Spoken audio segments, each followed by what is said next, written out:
Despite the agreement reached in August 1992, the sides continued to disagree on how to divide the fleet. Russia claimed a percentage of the coastal installations in Crimea, including the headquarters of the fleet at Sevastopol, along with a percentage of the ships, while Ukraine objected to Russian ownership of any Ukrainian territory and instead suggested a lease agreement. The Russian delegation opposed the idea of leasing, regarding the bases to be their territory. According to a member of the Russian delegation, as regards the shore, Ukraine believes that it is its territory and that it may only lease it out. However, we are asking that it also be divided, not the land because we agree that it is Ukrainian, but just what is directly pertinent to the functioning of the fleet. Ukrainian Ministry of Defense issued a statement in March 1993 that it would submit a proposal to the Ukrainian parliament to cancel the Yalta Agreement, accusing Russia of violating the treaty by distorting its interpretation, diverting Ukrainian funding for the Joint Command to Russian purposes, and inflaming interethnic enmity.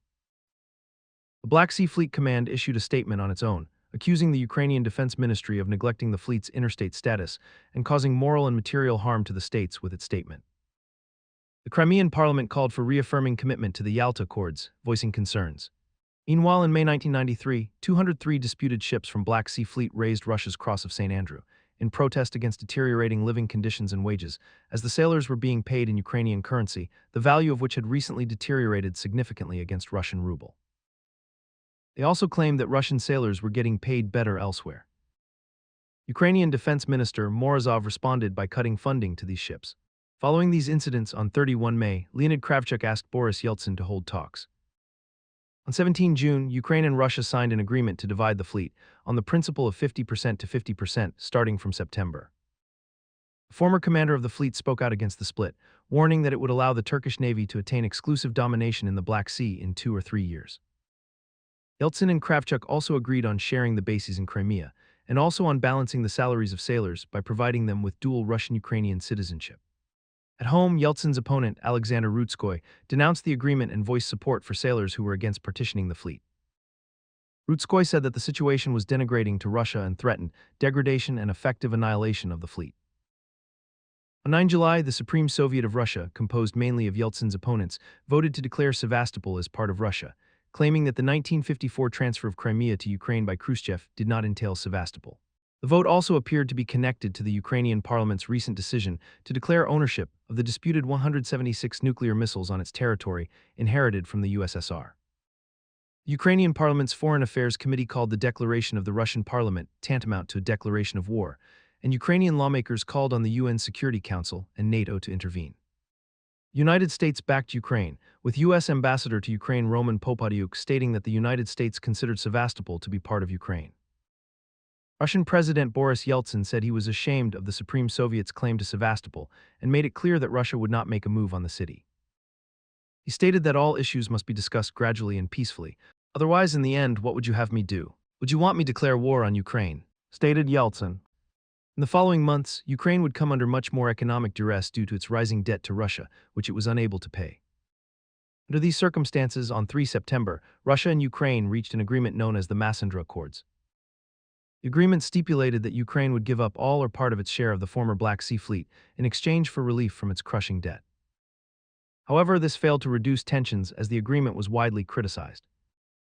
Kravchuk said that Ukraine did not need its share anyway and was planning to sell it, but Dmytro Pavlichko, chairman of the Ukrainian parliament's Foreign Relations Committee, spoke against the agreement by saying, "Couldn't we have found other buyers?" He was joined by Ukrainian Defense Minister Morozov, who unleashed criticism of the president for agreeing to the deal. This agreement did little to settle the dispute, and it continued with little prospect of resolution. Morozov, the defense minister of Ukraine, even rejected the Massandra Accords by calling them merely verbal agreements. Ukrainian government officials described the agreement as a mere proposal put forward by the Russians, rather than an agreed strategy. The rising tensions resulted in an increase in near clashes between Ukrainian and Russian Black Sea Fleet units.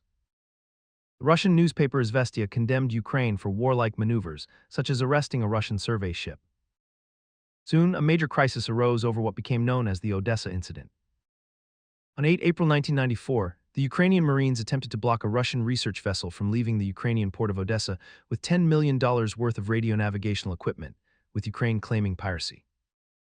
However, Russian officials claimed that the move was justified by Ukraine's failure to finance navigation services on the Black Sea. Russian sailors arrested a Ukrainian Navy border guard for attempting to inspect the ship, while Ukraine sent 6 ships and 4 Su-15 fighters to intercept it, although they retreated after an attack group was sent by the Black Sea Fleet. Some have reported that tracer bullets and water cannons were used to drive off a Ukrainian Coast Guard vessel. On the second day, Ukraine responded to the incident by sending commandos to seize the maintenance base of the fleet's 318th Division at Odessa and arresting Russian officers, with Russia claiming that the Russian officers and civilians had been beaten and evicted by Ukrainians. Claiming that the Ukrainian authorities were forcing 18 families out of Odessa, Russia sent a large troopship, a cruiser, and an anti-submarine vessel to Odessa from Sevastopol to pick up the families, although further tensions were averted after the ships turned back following the statements of Ukrainian Defense Minister Vitaly Radetzky that he would bar them from entering Odessa. Russian Black Sea Fleet units went on combat alert, while the Ukrainian Navy put the Odessa base and the Black Sea Fleet River Patrol Unit under its own control. These incidents alarmed both sides, and on 12 April 1994, the negotiations resumed, with Russia being given a nominal 80–85% share in exchange for undisclosed compensation for Ukraine. It was also decided that Russian and Ukrainian fleets would be based separately to avoid conflicts. There were economic reasons for the agreement, as Ukraine continued to suffer from crushing debt, unable to pay for the joint command since December 1993. Kravchuk was also pressured by the fact that the pro-Russian separatist leader Yuri Meshkov was elected in Crimea in the election.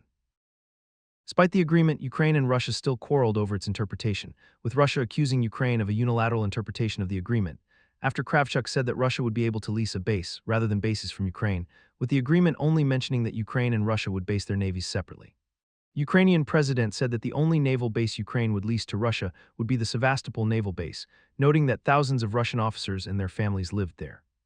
However, the defense minister of Ukraine made diverging statements, suggesting dividing the facilities instead of the Ukrainian withdrawal from the Sevastopol base. At the same time, he also proposed that Russia base its navy not in Sevastopol, but instead at two other naval bases in Crimea. President Kravchuk also said that Ukraine would take 50% of the fleet assets, retain what it needed according to military doctrine, and then sell each of the remaining ships to Russia, keeping only 10–15% of the ships, with this statement also being disputed by Russian Defense Minister Pavel Grashev. The split of the navy was not complete within 10 days following the signing of the agreement, despite it stipulating so. Russia deliberately waited for the Ukrainian presidential election held in June 1994, in which Leonid Kuchma, an ethnic Russian from eastern Ukraine, was elected president. Being more open to compromise, Kuchma issued a joint letter with Yeltsin, pledging to take into account the opinions of the personnel and the residents of Crimea in the future accords. With the election of Kuchma, calls for secession from Ukraine and unification with Russia decreased in Crimea, as Kuchma himself was in favor of the normalization of relations with Russia. Moreover, Kuchma actually moved to eventually arrest Meshkov on charges of a separatist revolt, abolish his office, and abolish Crimea's constitution deemed as separatist, which finally removed this issue from the Black Sea Fleet negotiations. Despite expectations of progress, the negotiations continued to stall over Russian basing rights and compensation for the 30% share of the fleet that Ukraine was to transfer to Russia. Russia claimed all naval facilities in Sevastopol and exclusive rights over them, pushing for a deal similar to the U.S. lease arrangement at Guantanamo Bay. It urged Ukraine to relocate its fleet to Odessa, while Ukraine sought to divide Sevastopol's shore facilities, arguing that granting Russia control over all naval facilities would effectively amount to surrendering the entire city of Sevastopol. In April 1995, Ukraine floated the idea of U.S. mediation in the dispute, although Russia was unenthusiastic about involving the U.S. in CIS affairs. In May 1995, President Kuchma did not request U.S. mediation in the dispute during his meeting with President Bill Clinton. On 9 June, President Yeltsin and Kuchma met in Sochi to discuss the issue. During the meeting, they agreed that Russia would end up with 81.7% of vessels, while Ukraine with 18.3%. Ships would initially be transferred to Ukraine, and Russia would acquire its share of the ships by buying most of the vessels back from Ukraine. Russia would lease the Sevastopol base and pay mostly in the form of energy supplies and debt forgiveness. Ukraine would use other parts of the large Sevastopol base, however, the future site remained unannounced.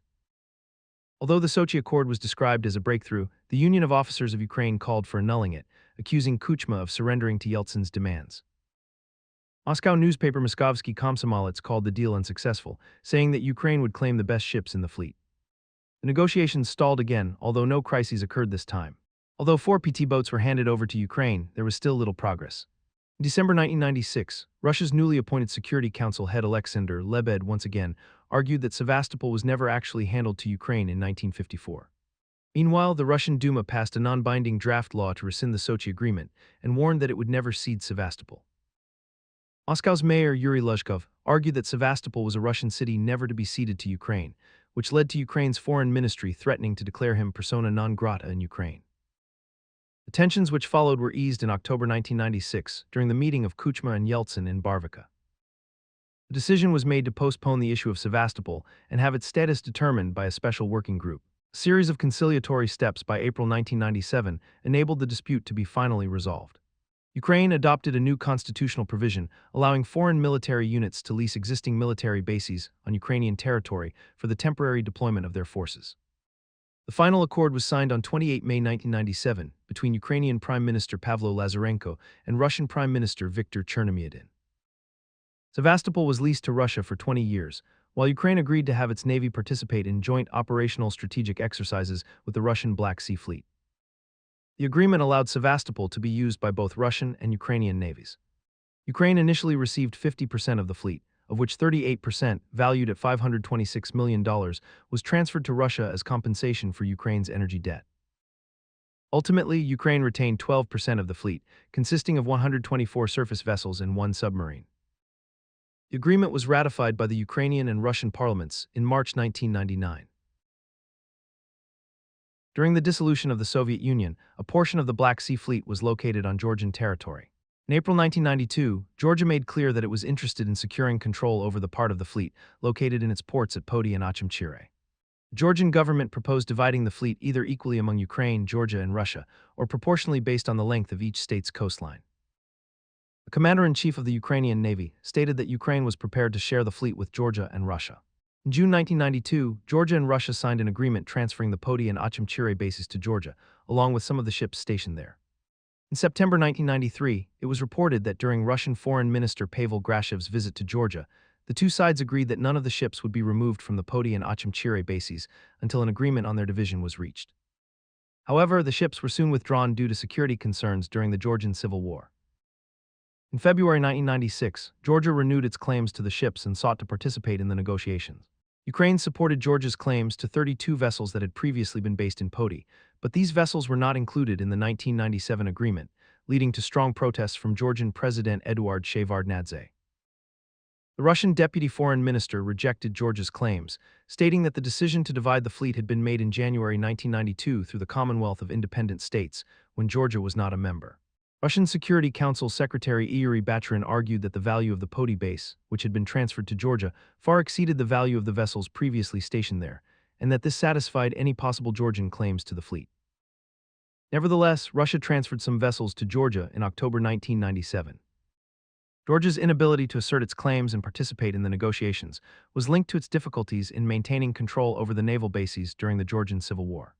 Additionally, the issue was not a priority on Georgia's security agenda, as the country faced more urgent challenges, particularly concerning separatist conflicts and territorial integrity.